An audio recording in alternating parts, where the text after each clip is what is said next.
Welcome back to another episode of our message recap. We do this every week, we say, because, what is it? You guys know by now? We have more than 11 minutes that we can unfold in one topic. True. That's for sure. Okay. True. Okay, good. So we like to go over this past weekend's message, and we like doing these recaps. But this week, Shaheen, you spoke. Mm-hmm. You talked about security. Yep. You wrapped up our series, The Search, and how we're all kind of on the search for security, but because this world sucks. Yeah, because and you kind of pointed out that there's not really anything in this world that's ever going to make us feel as secure as we want to. Yeah.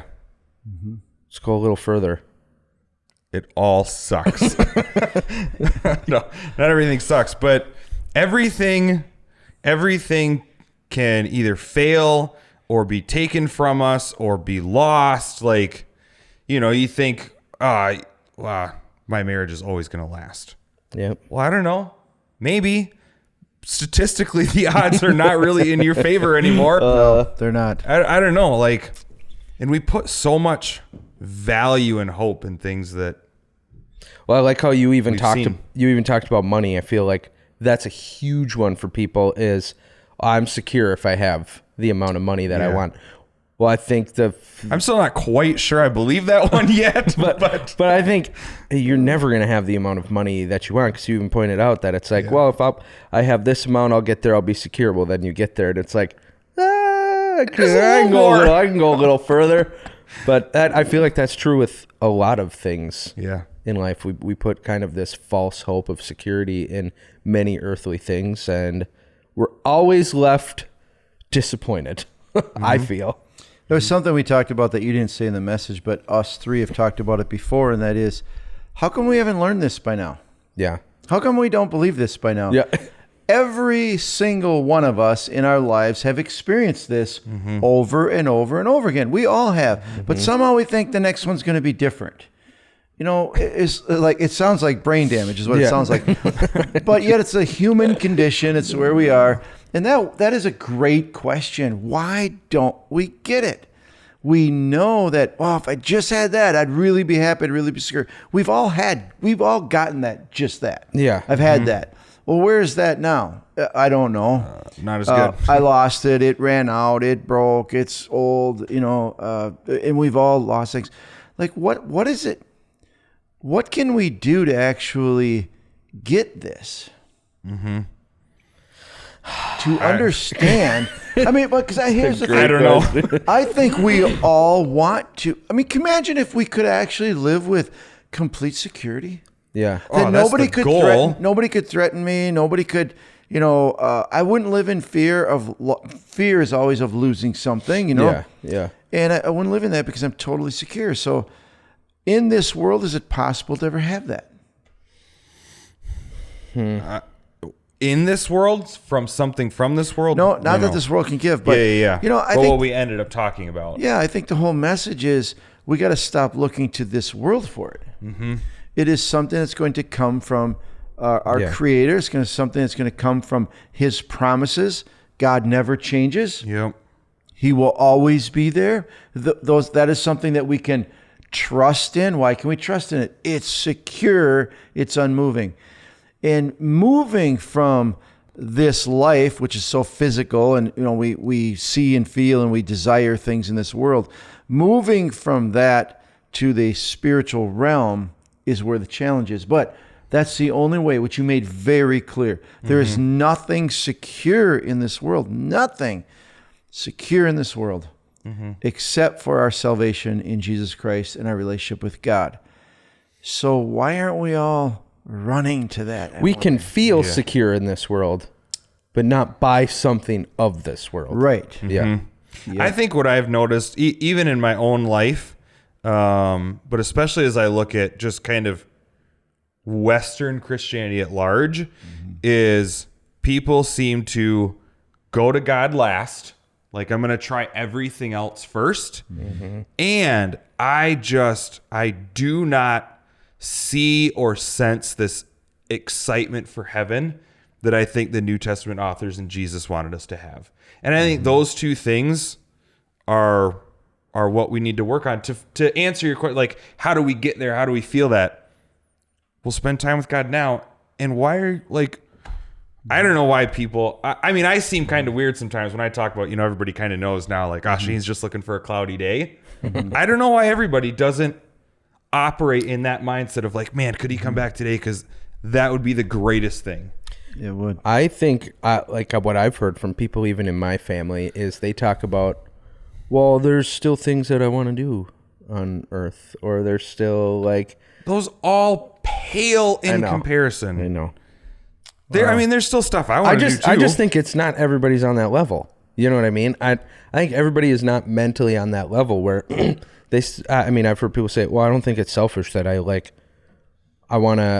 haven't gotten married yet. I want to get married and have some kids, and I want to live out. Just tell them you're not going to be married in heaven. Who cares? Yeah, I don't. Yeah. Okay, I mean, that's not. But you cannot read, especially any of Paul's letters, and see where he was attached to any of those sorts of questions. Like, I just want to do this. I just want to accomplish this. Unless it was just want to reach more people. It was the only thing that he was like, no, I want to stay around here longer for that. So what is it then? What's that light bulb in the head going to be for somebody that goes, oh, none of that really matters in the grand scheme of things. Well, I can actually feel extremely secure for the rest of my life if I do this. Yeah, I think there needs to be a whole paradigm shift. We talk about this a lot too. We are all victims of the American dream, American lifestyle. And what I've seen, I thought you were going to go here when you said about what I've seen in Western Christianity pretty much is God's blessing is God giving us worldly things. Like, that too. Hey, God's blessing, if you're really close to God, he's going to satisfy you and he's secure because he'll make sure you always have a new boat. That is not where God's security is. Dang it. And I think it just comes down to a paradigm shift, and that is a paradigm shift that we need to actually understand, which you talk about often. This life is short. It's not about this world. We're just passing through. We are eternal beings. And our hope, our goal, our future, what God desires for us is life that is real life and that is in him and that is for eternity. And we get too focused on this world. It's just that simple. Yeah. And the only way to take our focus off of this world is to literally just turn our gaze towards heaven more often. Daily, live with our heart and our mind towards heaven, God's purpose. It almost goes back. This whole series has kind of led to that whole idea that, this life is about God, and that's where it's at. Yeah. And that's the only place we're going to find security. Yep. I know for me, like, when this whole COVID thing first started and we decided we're going to go all online, we tend to be a little bit of pessimists. A little bit. Just how I see the world, unfortunately. But I mean, I just was, when we first made that decision, I thought, oh, great. Who knows if we're going to be able to meet back together again? Like, everything's going to go down. Who knows if we're going to have, like, jobs anymore? I'm going to need to work. So, like, all these different things, my mind kind of, and it can still go there if I think about the future and what we see happening in Europe and Canada and this, no more freedom of speech. And you see pastors being in prison for just talking about what, so my mind kind of always trends that way. But every time I feel that come up, I just remind myself of that last verse we read in Hebrews. Like, thank goodness this is a temporary home. And I'm more looking forward to the one yet to come. I think every passing day recently, we kind of wake up and go, either you check Facebook or look at the news or something. It's just like, well, thank God that this is not going to last forever. In my personal life, and you guys all know, and many of you might know that, I've had eye struggles, and glaucoma. It's a pretty serious case, and it's a progressive disease, and I'm looking at very real thing that I will be completely blind before I die, and how I respond to that is, I just hope that life doesn't last long. I just do. I just hope that life doesn't last long. And you think, well, that's a negative way. No, I don't think it's negative. It's proper. That I sometimes think we have it so good. So good. We are so blessed that we don't want better. Well, I think, I've, along that same point, I read stories about the underground church in China or the church kind of exploding in Iran, where my dad is from. And, it's hard to really gauge people out of just an article you read or something. But it seems to me everywhere where they don't have the blessings we have, Christians are full of joy. Yep. Joy, hope, fullness. It's It seems like they worship God more freely. And again, never met these people, but when we talk to the missionary we support, over there, him talking about people, man, God's everything. Yeah. It's almost like we just always come back around to that fancy word we always use, perspective. Perspective. Weird. It's all about perspective. Weird. Funny. I think that Jesus guy talked about that quite a lot. Yeah, perspective. Yeah. My kingdom is not of this world. And I think if the perspective, like you said, if that shifted, people aren't going to be worried about well, I haven't done this yet in my life, or I haven't done that, or it's like, I kind of want to do this before I go. It's like, well, if your perspective shifted, none of that would matter. I can understand if you don't believe in God, or you're a relatively new believer. But I think the more you get to know God, the more you take him at his word. Yeah. And heaven sounds pretty cool. Especially right now. Sounds pretty awesome. And if you believe him in this area, whatever this other area is, why wouldn't you believe what he says about eternity being incredibly awesome, more than we can even comprehend, and still think oh, but I didn't see Yellowstone. I didn't go skydiving. I don't mean to make light of it, because those are cool things, and God created a beautiful world, and we get the privilege to enjoy it while we're here. But to say I don't want a whole Dairy Queen cake because I get a mini Snickers here. Yeah. What? Salvation was just compared to a Dairy Queen cake. Well, no, and that is true, and I think it's like you said, not to make light of it, but I'll say, once you're there, you're not going to care that you didn't go skydiving. You're not going to care that this didn't happen. Not it's at not. all. I want to go a step further and be really, how can this affect our life? I don't think we have to wait to see that. I really don't. Once, you say once you're there, obviously when we're there, I really believe we can experience a fullness and a joy and a contentment. I believe, I've experienced it. I believe we can experience God's presence here on this earth so fulfilling, our desire to go skydiving fades. Yeah. It just does. It's like, well, that's not important. And some people are afraid of that. I don't want to get close to God because I don't want to lose these values. I don't want to get close to God because I really want to do this and I really want this to be a part of my life. Yeah. And I think that's fear driven.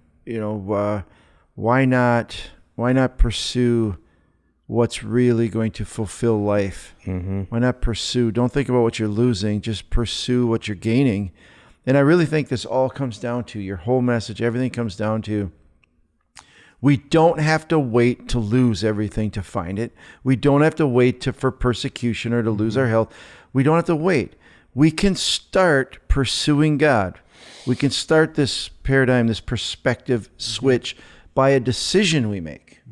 That we can all make a decision. I am going to focus more on God. I'm going to understand what Jesus said. I'm going to spend time with him. Do you think that's the key? Because we didn't get much into this topic in the message, because I have maybe kind of some pat answers, but I can remember, so I've been a Christian for about 20 years now. And as far back as I can remember, even, a brand new baby Christian, I always have looked forward to heaven. That's just, it's not something I had to learn how to do. It just, God just kind of made it click in my head.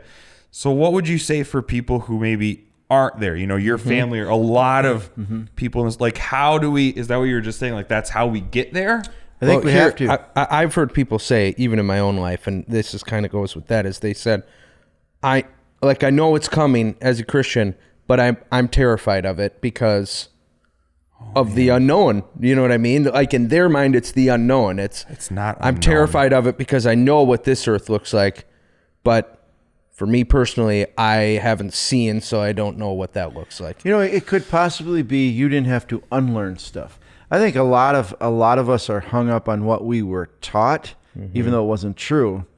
We were taught heaven is just worshiping God all the time. Well, like, okay, I'd rather go skydiving, to be honest. You know, I mean, like, I don't want to really- sing for 10,000 Yeah, years. I don't want to sing for 10,000 years. And so maybe some of that is just some false, or this idea heaven is I'm locked into a spiritual realm where I float around as a mist. Oh, you know? yeah. No. And I think maybe why you just grabbed onto heaven right away is because you learned the truth right away without being taught a whole bunch of BS, you know. Maybe. That's not what heaven is a very real place. Heaven is just a glorified earth is what it is. Yeah. A glorified earth with nothing negative. And most people want to live on earth forever. Why wouldn't you want to live in heaven forever? Grand Canyon in new earth. heaven is going to be way more spectacular. You know, and so Yeah. you didn't have to unlearn anything. Could be that simple. Maybe. Okay, so he kind of gave his, but what would your 30-second, what are you going to say to somebody? What can they look forward to searching for security through salvation? Maybe it won't even take 30 seconds. Yeah. I was trying to think of God, how am I going to fill 30 seconds? God is with you now and forever. Yeah. I mean, that's what it comes down to. Bare bones, that's it. God is with you now. His presence is real. His peace is real. He's awesome. And you have that to look forward to forever. So who cares, 35. So, if I die at 65 as an old man. I wouldn't know. I just said that for you. Yeah. What do we got? 40 years left. I think of that every day of my life. Like, well, I only got 20 left. I could hang on by my fingernails for 20 years if I can do whatever I have to do to get through. This life is just getting through, but what gets through is experiencing God. There you go. What gets through is not putting your security in things of this world. Yep. Look beyond. Feel secure. Yep. So do that. Go back and watch that message. Once I'm done talking here, it'll pop up on the screen. You can just click on it and watch it. If you haven't done so already, we will continue to do these. We're starting a new series next week, so we're not Yes, we are. Yeah. possibly. You're like, We'll see what happens. oh, okay. But we'll do these regardless. But we're done with this series. The search Yes. is over. We're going to be talking about something new next week. Anyway, like this video, subscribe to the channel, and come back and watch us next week. Have a great day.